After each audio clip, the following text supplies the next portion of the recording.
The rain hammered against the plate-glass windows of Lumiere, Manhattan's most exclusive restaurant, where a single meal cost more than Amelia's monthly rent. She balanced 3 plates on her left arm, moving through the dining room with practiced grace, despite 14 hours on her feet. Her body screamed for rest, but she couldn't afford to show weakness. Not here, where men in $1,000 suits watched her like she was part of the decor, present but insignificant. Near the entrance, a commotion stirred. A man stumbled through the doors, water streaming from his black coat. Even drenched, he commanded attention, sharp features, dark hair slicked back, an aura of danger that made other patrons instinctively lean away. His hand clutched his chest. 2 steps into the restaurant, his knees buckled. The sound of his body hitting the marble floor echoed through suddenly silent conversations. Amelia's heart lurched. Around her, people froze, forks suspended mid-air, conversations dying. The man gasped, his face contorting in pain, but not a single person moved to help. They looked away. They pretended not to see. Amelia's plates clattered onto the nearest table. Her feet were already moving. Amelia dropped to her knees beside the fallen man, her server's apron pooling on the wet marble. Up close, she could see the pallor of his skin, the sheen of sweat mixing with rain on his forehead. His eyes, dark and intense even through the haze of pain, fixed on her face with an expression between shock and something else she couldn't name. "Sir, can you hear me?" Her hands moved automatically, checking his pulse. Rapid but steady. "Someone call 911. The silence that followed her command was deafening. 30 people in designer clothes, and not one reached for a phone. She looked up, meeting the eyes of a woman in pearls who immediately looked away, whispering something to her companion. "Are you serious right now?" Amelia's voice cracked with disbelief. She fumbled for her own phone, the screen cracked from when Liam had dropped it last week, and dialed with shaking fingers. The man's hand suddenly gripped her wrist. His touch was firm despite his obvious pain, and when their eyes met, she saw something that made her breath catch. Not fear, recognition maybe, or gratitude so profound it bordered on desperation. "Don't," he managed, his accent softening the word. Korean, she realized. "No hospital. You're having a heart attack or—" "Not heart." His grip tightened. "Poisoned." The word sent ice through her veins. Around them she heard the shuffle of feet, the whisper of expensive fabric. People were leaving. Actually leaving rather than help or even witness whatever this was. "Then you definitely need a hospital." Amelia tried to pull her wrist free, but he held on. "They'll find me there." His breathing was labored, each word an effort. "Please." Carter's voice cut through the moment like a blade. "Amelia, what the hell do you think you're doing?" She looked up at her manager, his face red with anger and something else. Fear, she realized. He was afraid of this man, even collapsed and vulnerable on the floor. "He needs help, Carter. He's been—" "Get up now!" Carter's tone left no room for argument. "This isn't your concern. I'm not leaving him." The words came out before Amelia could stop them. She'd been raised better than this. To help when others wouldn't. To be the hands and feet of compassion her grandmother had always embodied. 8-year-old Liam's face flashed in her mind, the way he'd asked her last night why people were mean to them sometimes. "Because we're different, baby," she told him, "but that means we have to be better." "Then you're fired." Carter's words were crisp, final. The man's eyes widened slightly. Even through his pain, she saw him process what she'd just sacrificed. For him, a stranger. "Fine." Amelia's hands didn't stop moving, checking his pupils, feeling for injuries. Her nursing school training from 5 years ago, cut short when her ex left and the money ran out, kicked in automatically. "But I'm not moving until help gets here."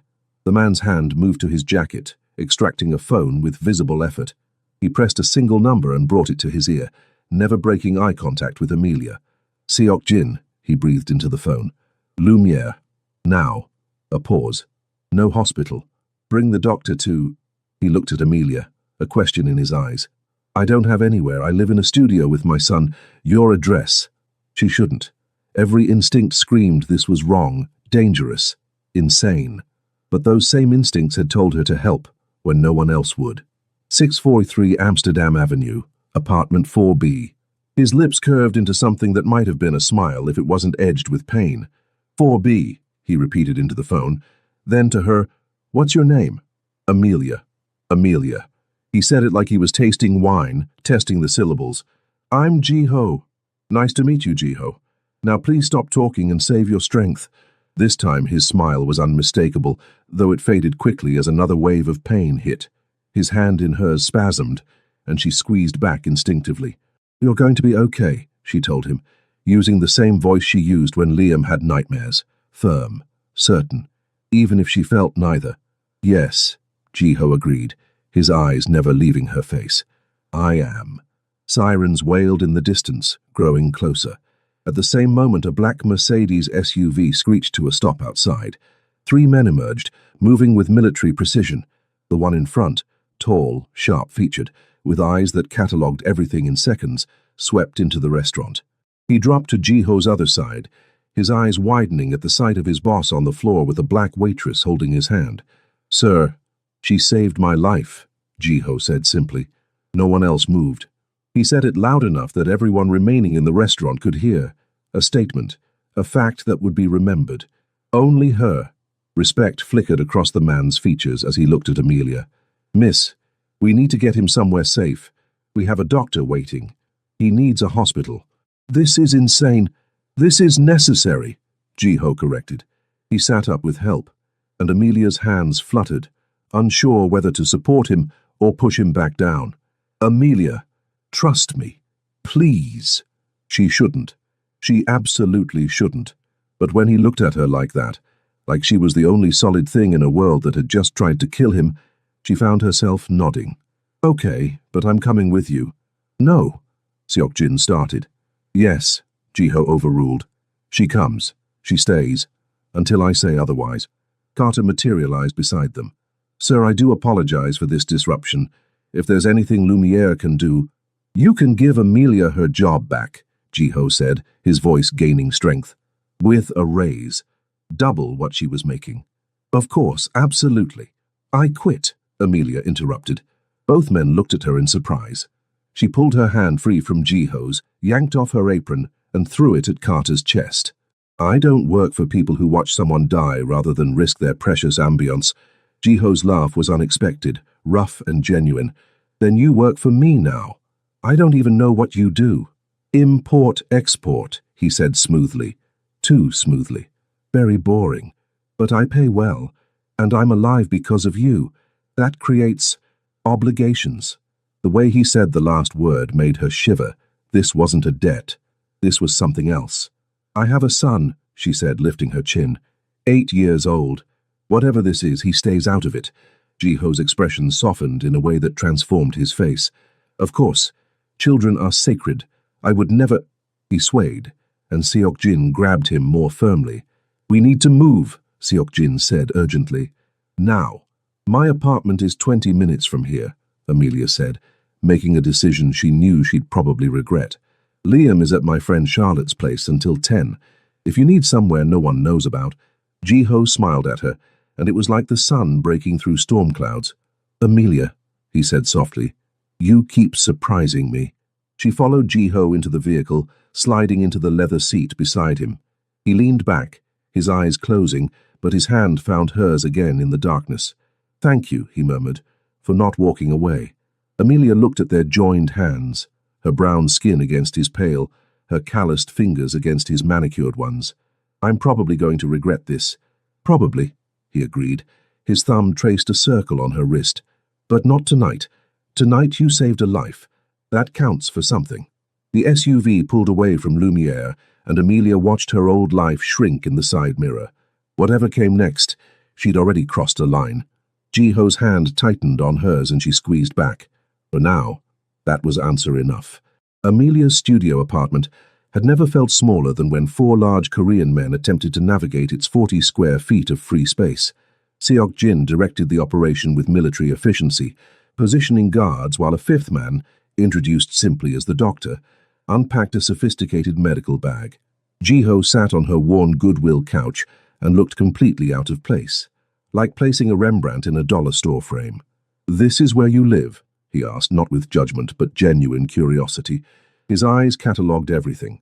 The hot plate that served as her kitchen, the folding screen separating Liam's sleeping area from hers, the walls covered with her son's artwork, the stack of medical textbooks she'd never had the heart to sell. "I know it's not much. It's honest," Ji-ho interrupted. He touched one of Liam's drawings, a crayon rendering of 2 stick figures. "You make it a home. That's more than most achieve with 10,000 square feet." The doctor knelt before Ji-ho, already rolling up his sleeve. "Sir, I need to run a full panel. If it's what I think—" "Aconite," Ji-ho said calmly. "In the wine at the office. I tasted it too late." Amelia's stomach dropped. "Aconite? That's extremely toxic. You should be dead, or at least—" Both men looked at her. The doctor's eyebrows rose. "You have medical training? 2 years of nursing school before—" She waved a hand encompassing all the reasons dreams got deferred. "Before life happened. But I remember aconite. Monkshood. Affects the heart. Can cause irregular heartbeat, numbness, weakness." Ji-ho looked at her with something like respect. "You knew what you were looking at when I collapsed. I knew you needed help." Amelia watched the doctor work. "Who poisoned someone in the middle of Manhattan?" "Someone who wanted me dead," Ji-ho said simply. "Someone who failed." The casual way he discussed his own attempted murder made her head spin. "I need to call Charlotte. Tell her I'll be late picking up Liam." "No." Seok-jin's voice was sharp. "No calls. They could be monitoring—" "My friend is watching my 8-year-old child," Amelia snapped, standing. "I'm calling her. You can listen in if you're that paranoid, but I'm not leaving her worried." Ji-ho raised a hand, silencing Seok-jin. "Of course. Use my phone. It's secure." He offered her a sleek device. "Tell her you'll pick him up tomorrow morning, that you had to work a late shift. I don't lie to Charlotte." "Then tell her the truth," Ji-ho challenged. "Tell her you brought home a poisoned stranger and 4 armed men. See how that conversation goes." Amelia glared at him, snatched the phone and turned away. Charlotte answered on the second ring. "Char, it's me, using a borrowed phone." "Mimi! Girl, what happened? I heard you quit Lumiere?" Despite everything, Amelia smiled. "I did, actually. It's a long story. Can Liam stay over tonight? I'll get him first thing tomorrow." A pause. Charlotte knew her too well. "Mimi, what's going on? You sound weird." "Just tired. Long day. Please, Char. You know he can stay as long as you need, but you better come over for coffee tomorrow and spill everything." After she hung up, Ji-ho was watching her with that intense focus that made her feel simultaneously exposed and seen. "You love him very much. Your son. More than anything in this world." "Then I owe you double," Ji-ho said softly. "You left him to help a stranger. That's not a small sacrifice." The doctor interrupted. "Sir, the levels are dangerous but manageable. If you'd consumed more, or if your heart wasn't as strong—" He didn't finish. "I'm starting chelation therapy now. You'll need to remain still for the next several hours." "Hours?" Ji-ho's jaw tightened. You have nothing more important than staying alive," Seok-jin cut in, his tone holding a note of pleading. "Sir, please." Something passed between the two men, a history, a bond deeper than Amelia had initially understood. These weren't just employee and employer. They were brothers in all but blood. "Fine," Ji-ho conceded. He looked at Amelia. "But I want updates every hour." The doctor set up an IV drip, hanging the bag from her curtain rod. Seok-jin pulled Amelia aside while Ji-ho received treatment. "Miss Amelia," he began, "I need you to understand the situation you've entered. I'm getting that impression. My employer is a businessman, but his business has complications. People who would see him harmed. People who won't hesitate to eliminate anyone they perceive as a threat or a weakness. And you're telling me this why? To scare me off?" Seok-jin's expression softened fractionally. "To protect you. What you did tonight, helping him when others wouldn't, it creates a debt. In our world, debts are sacred, but they're also dangerous." Amelia crossed her arms. "What exactly does Ji-ho do?" "Import-export, as he said. And I'm the Queen of England." A ghost of a smile touched Seok-jin's lips. "He owns legitimate businesses, restaurants, shipping companies, real estate. But the world he operates in, it has its own rules, its own justice system." "The Mafia," Amelia said flatly. "He's in the Korean Mafia." Seok-jin didn't confirm or deny, which was confirmation enough. "I'm telling you this so you can make an informed choice. Walk away now, and you'll be compensated generously. Stay, and your life becomes complicated in ways you can't imagine. Amelia looked over at Jiho. Even receiving medical treatment, he radiated authority. But there was something else now. A vulnerability he'd shown her when he'd gripped her wrist and said, "Please. What happens if I walk away and whoever poisoned him finds out I helped?" Seokjin's silence was damning. "That's what I thought." Amelia straightened her shoulders. "So my choices are, accept his protection and complications, or refuse it and hope his enemies don't decide I know too much. Not much of a choice. There's a third option. We relocate you. New city, new identity, new life. You and your son, completely protected and provided for." It was tempting, but it would mean leaving Charlotte, leaving the life she'd built, leaving the city where her grandmother was buried. "No," she heard herself say, "I'm not running. I didn't do anything wrong. I helped someone. If that makes me a target, then I guess I need better protection than running can provide." Respect flickered across his features. "You're either very brave or very foolish. Why not both?" This time his smile was genuine. "Jiho said you kept surprising him. I see what he means." The doctor finished and stood. "The initial treatment is administered. He needs rest, minimal stress and monitoring. I'll return in 6 hours." "He can't stay here," Amelia protested. "I don't have room, and Liam comes home tomorrow." "I'm not leaving." Jiho's voice cut through the discussion. "Not until we know who ordered this and whether they'll try again." "So what? You're just going to camp out in my studio apartment?" "I've slept in worse places." He settled back against her couch cushions. "And I meant what I said. You work for me now. Consider this your first assignment. Keep me alive until morning. That's the doctor's job. The doctor keeps my body functioning. You—" Jiho's eyes held hers. "You keep me human. There's a difference." The words landed in her chest like stones in still water. She wanted to argue, to protest, to maintain boundaries. But looking at him, at this dangerous, powerful man who'd been left to die, she found those boundaries already blurring. "Fine," she said, "but I'm sleeping behind the screen, and if anyone tries to stand guard inside this apartment all night, I'm kicking everyone out." Jiho glanced at Seokjin. "Outside," he told his second-in-command. "You and one other." "Sir, I should stay." "Seokjin." Jiho's tone gentled. "I trust her. You should too." The weight of that trust, given so quickly, so completely, made Amelia's breath catch. She'd known this man for less than 2 hours, and yet he was willing to be vulnerable in her presence. Seokjin clearly disagreed, but knew better than to argue. He bowed slightly and gathered the other guards. Within minutes, her apartment was empty except for her and Jiho. The silence felt enormous. "You should sleep," Jiho said. "You worked 14 hours before all this. How did you—" "I was conscious when you told Carter you'd been on a double shift." He shifted slightly, wincing. "I notice things, especially about people who interest me." "I interest you?" "Profoundly." He said it like a simple fact. "You're not afraid of me. Should I be?" "Most people are." Amelia grabbed her spare blanket and sat in her chair, wrapping it around herself. "I spent 3 years in shelters after my ex emptied our bank account and disappeared. I've been followed home by drunk men. I've held my son while he cried about kids at school calling him names I won't repeat. I've learned that fear is useful when it protects you, but useless when it just makes you small." She met his eyes. "You're dangerous. I'm not stupid, but you're also hurt and alone in a stranger's apartment.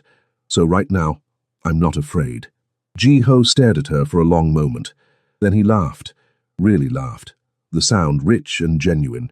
"Amelia, I think you might be the most dangerous person I've ever met. Because I'm not impressed by your scary reputation? Because you make me want to be worthy of your good opinion." His smile faded into something more serious. "That's new, and terrifying in its own way." Outside, rain still fell, softer now.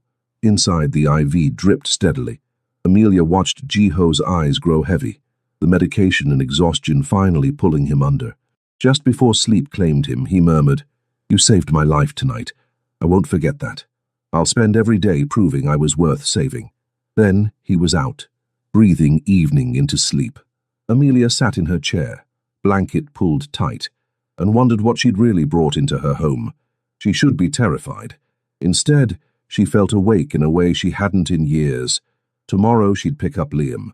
Tomorrow she'd face Charlotte's questions. Tomorrow she'd figure out what it meant to work for a man like Jiho. Tonight, she'd keep watch. She'd make sure he kept breathing. It was the least she could do for someone who looked at her like she'd hung the stars, even if those stars were about to burn her world down. Amelia woke to the smell of coffee and the sound of someone moving quietly in her kitchen. For a disorienting moment, she couldn't remember falling asleep. Then she saw Jiho, IV removed, standing at her hot plate making coffee with the instant grounds she bought at the bodega. "You should be resting," she said, her voice rough with sleep. He turned, and she caught her breath. In the morning light, Jiho looked different. Still dangerous, still otherworldly beautiful, but softer somehow. His hair was slightly mussed, his shirt wrinkled, his feet bare on her worn linoleum. "The doctor came an hour ago, gave me the all clear." He poured coffee into her only 2 mugs. One said "World's Best Mom," the other advertised a plumbing company. He offered her the mom mug. "You were sleeping. I didn't want to wake you." Amelia accepted the coffee, their fingers brushing. The contact sent electricity up her arm. "An hour ago, how long was I out?" 4 hours, it's 7 a.m. Jiho settled back onto the couch. Seokjin identified the source of the poison. "One of my business partners. Former business partner now." The casual way he said it made her stomach clench. "What does that mean, former?" "It means he's been handled." Jiho's eyes met hers. "You don't need to know more than that. I meant what I said about keeping your world separate. Except my world and yours are currently sharing instant coffee in a studio apartment, so that ship might have sailed." A smile tugged at his lips. "Fair point." He set down his mug, leaning forward. "Amelia, I need to make something clear. Last night I said you work for me now. I meant it, but I want you to understand what that actually means. Enlighten me. It means you're under my protection. Anyone who threatens you threatens me. It means you'll be paid well, very well, for legitimate work. I own a restaurant group. You could manage any of them, or," he gestured at her medical textbooks, "I could send you back to school. Nursing, if that's what you want. Whatever you choose." Amelia's grip tightened on her mug. "Why? You don't owe me this much. You knelt in a puddle of rainwater to save a stranger while everyone else walked away. You brought me into your home, put yourself at risk, trusted me near the place where your child sleeps." Jiho's voice dropped lower. "You have no idea how rare that is, how precious. People spend their whole lives surrounded by others and never once experience genuine kindness without calculation. I didn't calculate anything. I just reacted." "Exactly." He stood crossing the small space. Up close she could see the faint dark circles under his eyes, the slight tremor in his hands. "You didn't weigh costs or benefits. You just saw someone in pain and helped. That's so far outside my normal experience that I'm still processing it." Amelia set down her coffee and stood too. "Jiho, I appreciate the offer. Really, but I can't just accept charity." "Would they, though?" His question was sharp. 30 people watched me collapse. Only you moved. That's not decency. That's courage, and I reward courage. With what? Money? Protection? Those things come with strings." "Yes," he agreed simply. "The string is loyalty. I protect what's mine, and in return I expect the same. But I don't own you, Amelia. I'm offering you a choice. Work for me legitimately, let me fund your education, or walk away right now with enough money to start over. Either way, you're protected." It was too much, too fast. "I need to think about it." "Of course." Jiho stepped back. "But while you're thinking, I have a question." "What?" "When you look at me, what do you see?" The question caught her off guard. She studied him, really studied him. The expensive clothes rumpled from a night on her couch, the way he'd made her coffee without being asked, the vulnerability he'd shown last night. "I see someone who's used to being feared," she said slowly. "Someone powerful who's probably done terrible things. But I also see someone who thanked me for not walking away. Someone who looked at my son's drawings like they mattered. Someone who's lonely, maybe. Despite all that power." Jiho's expression shifted through several emotions too quickly to name. "You see too much," he finally said. "Is that a problem?" "It should be." He moved toward the window. "My world doesn't allow for people who see too much. It's dangerous to be perceptive around dangerous men." "Then why did you ask?" He turned back, and the look in his eyes made her breath catch. "Because I wanted to know if you saw a monster. If you'd convinced yourself that helping me was a mistake. Have you given me reason to think that? Not yet. The yet hung in the air, honest and ominous. But I'm not a good man, Amelia. I've done things that would horrify you. I operate in a world where violence is currency and mercy is weakness. I understand that. Do you? Jiho crossed back to her, close enough that she had to tilt her head to maintain eye contact. Because once you're in my world, even peripherally, you can't unsee it. You can't unhear the things you'll learn. Amelia's heart hammered. She should step back. Instead, she lifted her chin. I grew up in poverty, Jiho. I've seen plenty of darkness. My ex beat me so badly, I miscarried our second child, then emptied our accounts and disappeared. I lived in a shelter where I watched women get turned away because there wasn't enough room. I've seen plenty of cruelty dressed up as civility. She held his gaze. You're honest about what you are. That actually makes you less frightening. Something ignited in Jiho's eyes. Respect, desire, and something that looked dangerously like hope. You're extraordinary, he breathed. I'm practical and broke, and trying to figure out if accepting your help makes me smart or stupid. Smart, he said immediately. Let me help, Amelia. Let me give you the resources to build the life you deserve. You want to finish nursing school? Done. You want Liam in private school? Done. You want a bigger apartment in a safer neighborhood? Done. Stop. Amelia held up a hand. This is too much. We met 12 hours ago. I've made life-changing decisions in 12 seconds, Jiho countered.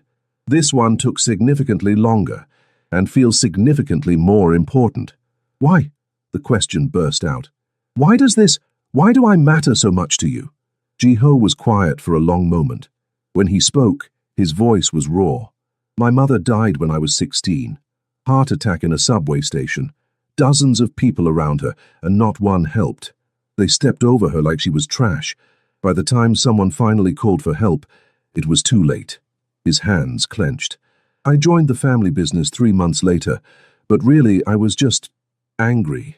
At a world where people let each other die rather than inconvenience themselves. Amelia's throat tightened. Jiho. Then last night, I collapsed in that restaurant, and I saw it happening again. People looking away, and I thought, this is karma for all the things I've done. He met her eyes, and she saw tears threatening. Then you knelt beside me. You lost your job for me.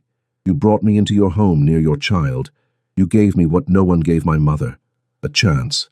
A tear slipped down his cheek, and without thinking, Amelia reached up to catch it with her thumb. Jiho's hand covered hers, holding it against his face. I don't need you to fix the past, he whispered, but let me build you a better future. Please, it's the only way I know to say thank you. Amelia's defenses crumbled. This wasn't about charity. This was about two broken people finding unexpected connection. Okay, she heard herself say, but on my terms. Jiho's smile was like sunrise. Name them. I go back to school, but I work while I do it. I don't take handouts, I earn what I get.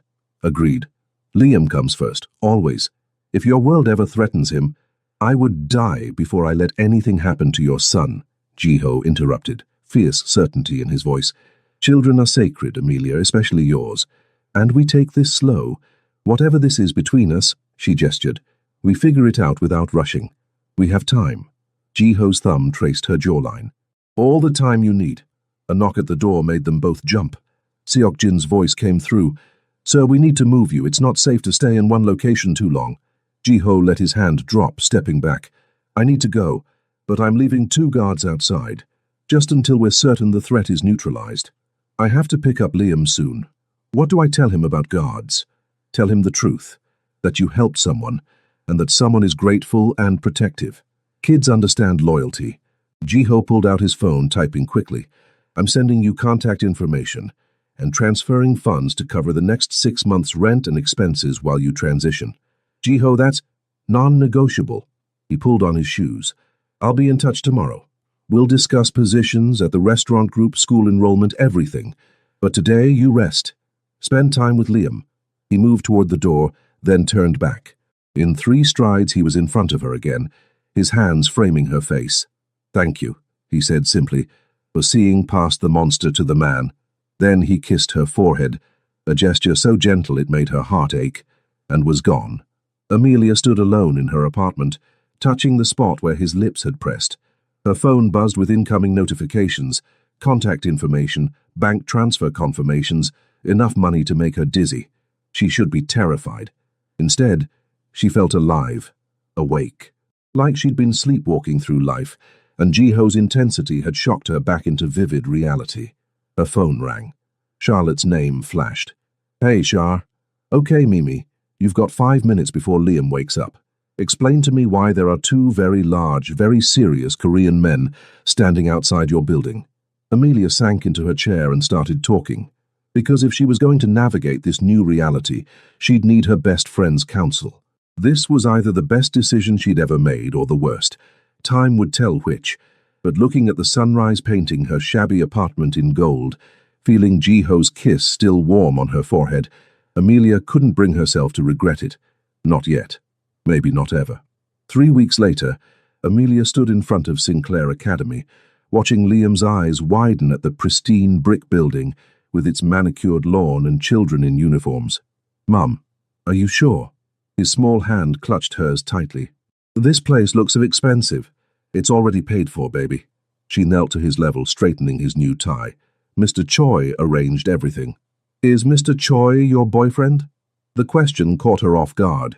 Jiho had visited their new apartment twice, a spacious 2-bedroom in a building with actual security, bringing groceries and sitting at their table like it was natural. He'd listened to Liam explain Minecraft with genuine interest, helped with math homework, never once treated her son like an inconvenience.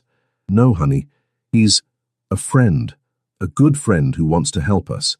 Because you saved his life. Because I helped him when he needed it, yes." Liam considered this with 8-year-old solemnity. Grandma used to say helping people was like planting seeds. Sometimes they grow into good things. Amelia's throat tightened. Grandma was a smart lady. "Do you trust him, Mr. Choi?" "I do," she said honestly. "I know it's all happening fast, but yes, I trust him." Liam nodded, then surprised her by hugging her tight. "Then I trust your trust," he whispered. After dropping Liam off, her phone buzzed. "Jiho, how did drop-off go?" "Amelia, he's nervous but excited. Thank you again for this." "Jiho, stop thanking me. It's insulting at this point. Dinner tonight? I have a proposition." Her stomach flipped. Their slow had included several dinners, 1 museum trip with Liam, and approximately 1,000 text messages, but they hadn't defined what they were doing. "Amelia, what kind of proposition?" "Jiho, the kind best discussed over good wine and better food. 7 p.m, I'll send a car." She should say no. Instead, "Fine. But somewhere normal, not one of your fancy places." "Jiho, I'll find somewhere perfect." The car picked her up at 6:45, a regular sedan driven by a woman who introduced herself as Min Seo. "Mr. Choi wanted you to feel safe," she explained. They pulled up to a small Korean restaurant in Koreatown, nothing fancy but clearly authentic. Jiho waited outside, dressed in dark jeans and a simple sweater. "You look beautiful," he said as she approached. "You look different, more casual." "I can't always be the scary Mafia boss," he said with a slight smile. "Sometimes I'm just a man having dinner with a woman who fascinates him." Inside, the restaurant was warm and noisy with families.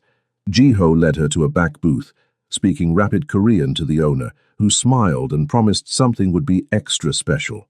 Over the next 2 hours, Amelia experienced Korean cuisine like never before. Jiho explained each dish, teaching her how to wrap sam, sharing banchan, laughing when she struggled with chopsticks. He told stories about his childhood, about his mother teaching him recipes, about the grandmother who'd raised him. "She wanted me to be a doctor," he said quietly, pouring them both soju. "She'd be so disappointed in what I became." "Would she?" Amelia challenged. "You protect your community. You provide for people. You've given me and Liam a chance at a better life.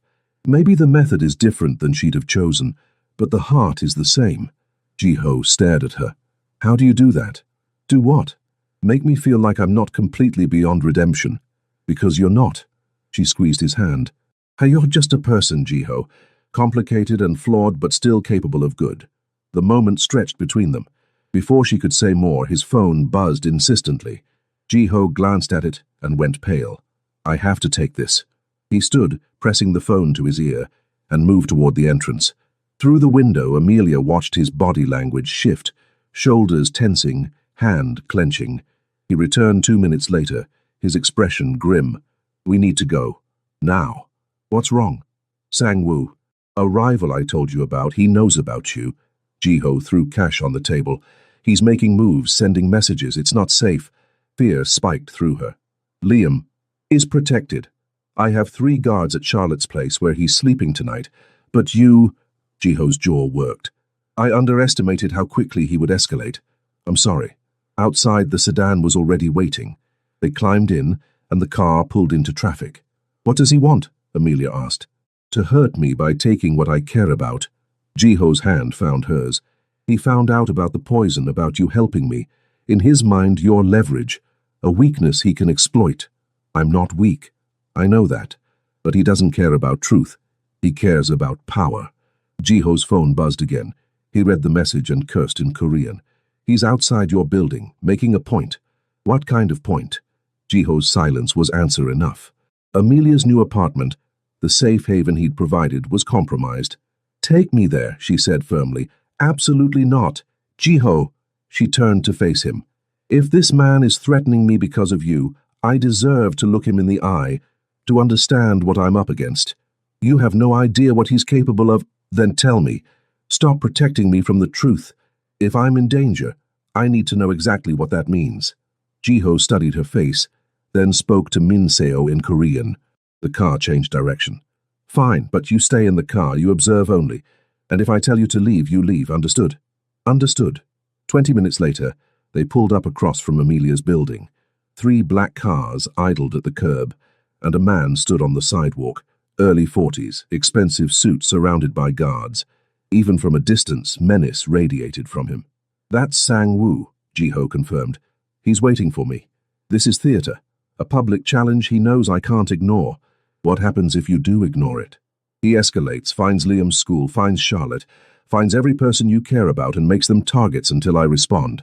Jiho's voice was tight with controlled rage. "This is how men like him operate. They find what you love and they destroy it." Amelia watched Sang-woo check his watch, smile, look up at her apartment window like he owned it. Fury burned through her fear. "You can't let him do this," she said. "You can't let him think he can threaten people just to get to you." "I won't." Jiho reached for the door handle. "Stay here. No matter what you see, stay in this car." "Jiho." He kissed her then, hard and desperate and full of everything they'd been dancing around for 3 weeks. When he pulled back, his eyes were blazing. "I need you safe, Amelia. I can handle Sang-woo, but only if I know you're protected." Then he was out of the car, crossing the street with Seok-jin and 2 guards materializing from nearby vehicles. Amelia watched the confrontation unfold. Jiho's controlled approach, Sang-woo's mocking gesture, the circle of dangerous men facing off on a Manhattan sidewalk. They spoke for less than a minute. Then Sang-woo laughed, said something that made Jiho's whole body go rigid, and gestured at Amelia's building again. Jiho moved so fast, Amelia almost missed it. One moment he was listening. The next, his hand was at Sang-woo's throat, slamming the older man against his own car. Guards on both sides reached for weapons, but Seok-jin's sharp command froze them. Amelia couldn't hear what Jiho said, but she saw Sang-woo's smile disappear, saw fear flicker across his face, saw him nod once, then again more emphatically. Jiho released him and stepped back. Sang-woo straightened his jacket, said something to his men, and they all climbed into their vehicles and drove away. When Jiho returned to the sedan, his hands were shaking. He sat beside Amelia and just breathed for a long moment. "What did you say to him?" she asked quietly. "I told him that if he ever looked at your building again, if he ever thought your name, if he ever came within a mile of you or Liam, I would burn his entire organization to the ground." Jiho's voice was hollow. "I told him you were untouchable, that hurting you would be the last thing he ever did. Did he believe you? He knows I don't bluff." Jiho finally looked at her. "But this isn't over, Amelia. He'll back off for now, but men like Sang-woo don't forget slights. I've made you a target just by caring about you. Then we deal with it together." Amelia took his shaking hands in hers. "You said I work for you now. That means I'm part of your world. You don't get to protect me from reality anymore. I can't lose you." The confession came out raw. "Not when I just found you. Not when you're the first person in a decade who makes me want to be better. You won't lose me. Amelia pressed her forehead to his. But you need to trust me to handle the truth. All of it. Jiho pulled back to study her face. You have no idea what you're asking. Then show me. Take me into your world properly. Let me decide if I can handle it. And if you can't, then at least I'll have made an informed choice. Amelia's voice steadied. But I think you underestimate me, Jiho. I survived poverty and abuse and homelessness. I've been tested by life. Your world might be dangerous, but I'm not fragile. Something shifted in Jiho's expression. Respect mixing with desire. Fear mixing with hope. Okay, he said finally. Tomorrow night. I'll show you exactly what you're getting into. The business, all of it. And then you can decide if I'm worth the risk. You're already worth the risk, Amelia said softly, but I need to understand what I'm risking. He kissed her again, gentler this time, but no less intense. Tomorrow, he promised against her lips. No more secrets, just truth. As Mincio drove them away toward a hotel Jiho had already arranged, Amelia looked back at the building where Sang-woo had stood. This was her life now, danger and protection intertwined. She should be terrified. Instead, she felt certain. She'd chosen this path when she'd knelt beside a dying stranger. Now she'd see it through.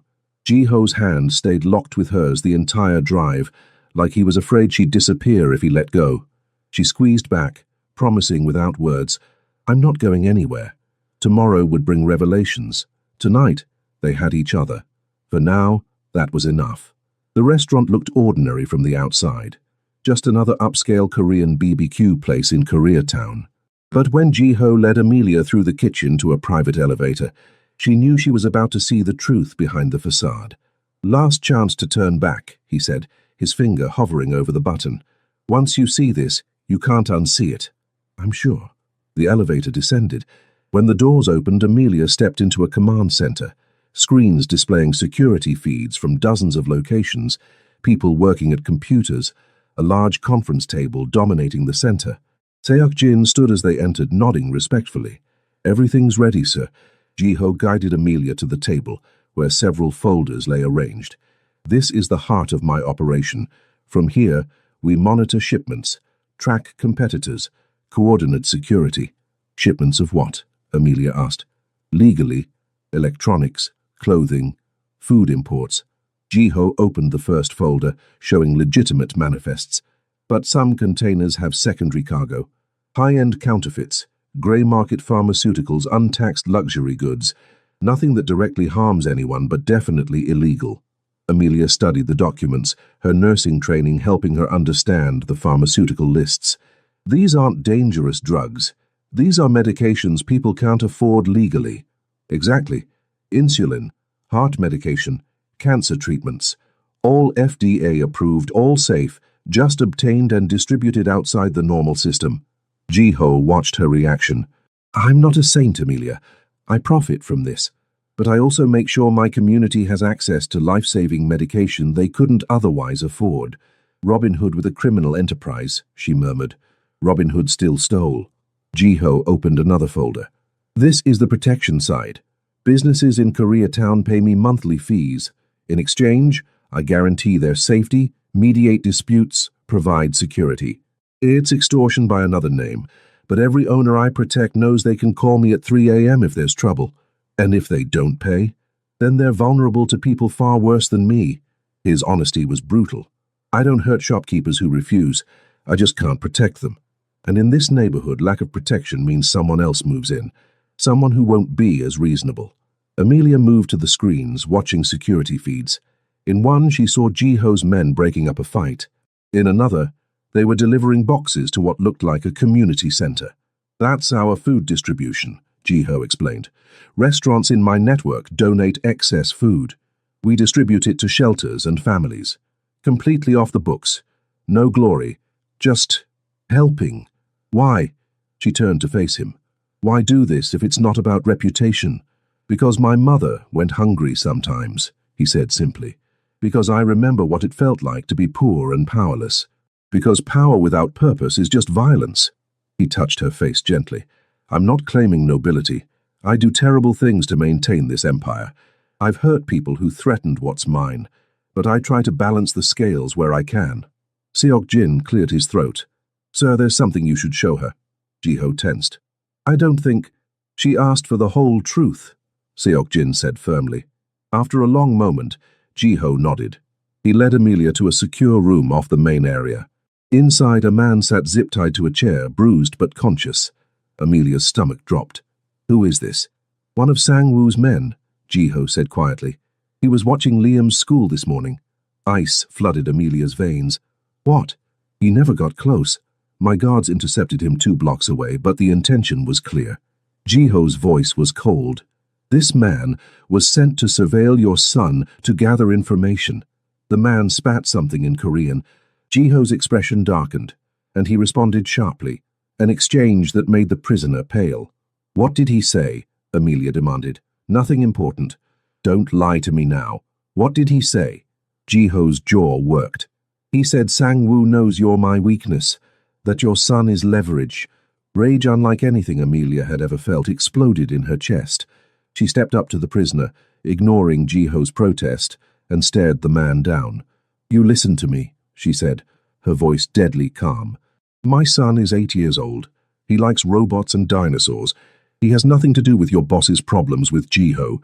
If you or anyone you work with goes near him, looks at him, even thinks his name. She leaned closer. I will find you, not Ji-ho, me, and I will make you regret the day you decided a child was an acceptable target. The man's eyes widened. He understood her tone, her fury, her absolute certainty. Amelia? Ji-ho started. What happens to him now? She asked, not taking her eyes off the prisoner. We'll get information about Sang-woo's plans, then he'll be released with a message. Stay away from what's mine, or face consequences. You won't hurt him more than necessary. No, I'm not a sadist. Violence is a tool, not a pleasure. She finally stepped back, her hands shaking. Ji-ho guided her out of the room. Once the door closed, she collapsed into a chair. That's your world, Ji-ho said softly. Threats and counter-threats, prisoners and messages. Still sure you want in? Amelia looked up at him, this complicated, dangerous, deeply flawed man who'd shown her mercy and cruelty in equal measure. I have a condition, she said. Name it. I want Sang-woo handled, permanently. Ji-ho's eyes widened. Amelia, not killed, she clarified quickly, but neutralized. I don't care how. Make a deal, apply pressure, whatever you do, but I won't live in fear that my son is a target. That kind of move could start a war. Then start one. Her voice was steel. You said I'm under your protection, prove it. Show me you'll actually keep us safe. Something fierce and almost proud blazed in Ji-ho's eyes. You're terrifying, do you know that? Good, because whoever thinks they can threaten my child needs to be terrified of me too. Ji-ho turned to Seok-jin. Call Dong-hyun.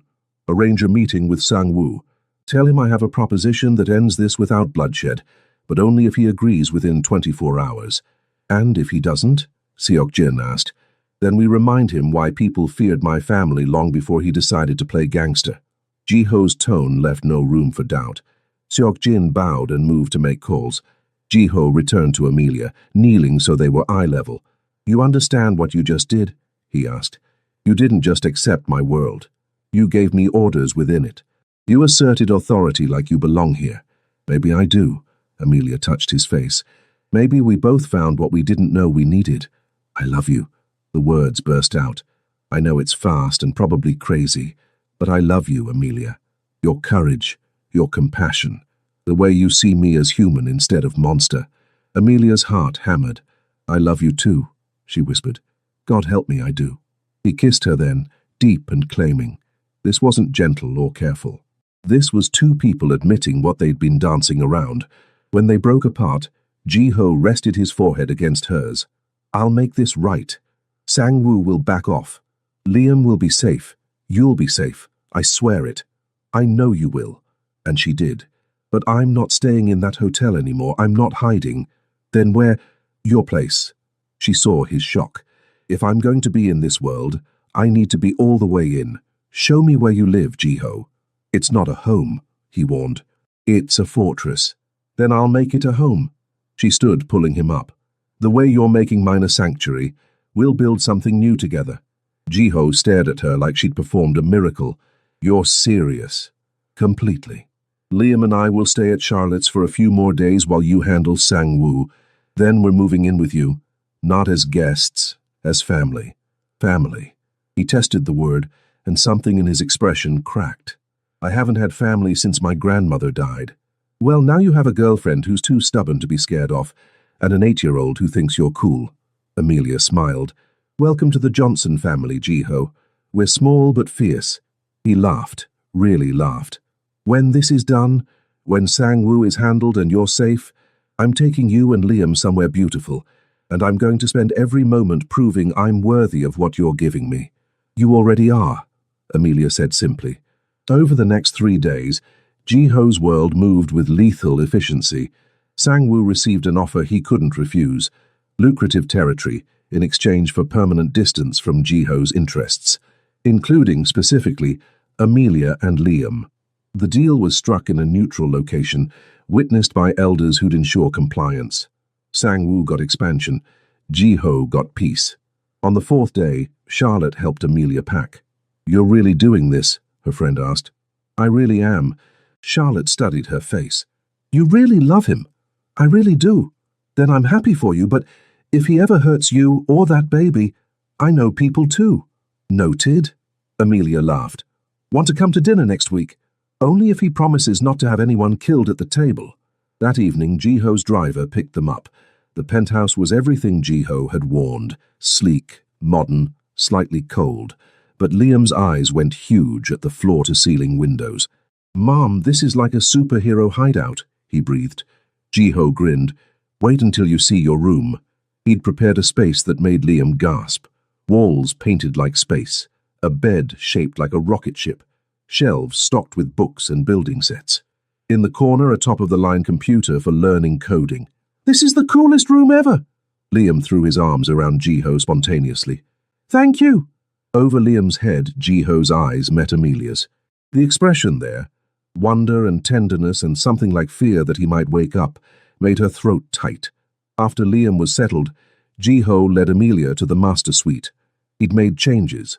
Fresh flowers, her favorite tea stocked, photos framed, showing the family they were becoming.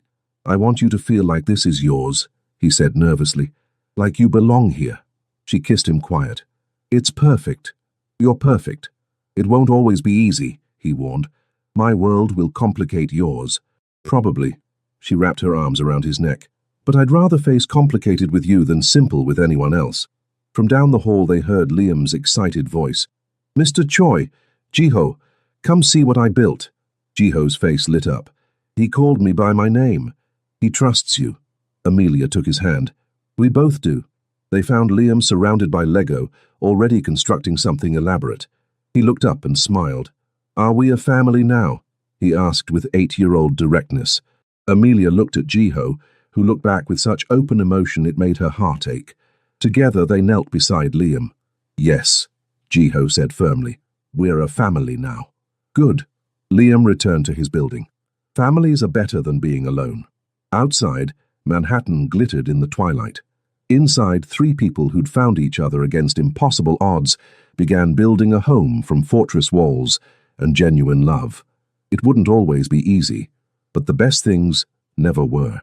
6 months later, Amelia walked through the doors of Metro General Hospital wearing scrubs that still felt surreal. Her first day of clinicals, after re-enrolling in nursing school, paid for by Jiho, but earned by her own determination. Charlotte waited by the nurse's station.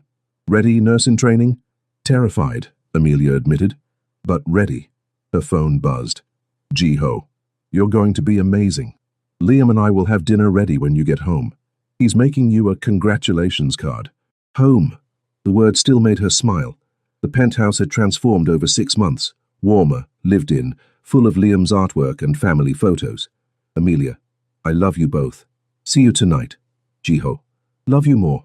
Now go save some lives. It's what you do best. The shift was long and exhausting and everything Amelia had dreamed of. She helped an elderly woman with medication, assisted on 2 emergencies, felt her purpose solidify with every patient.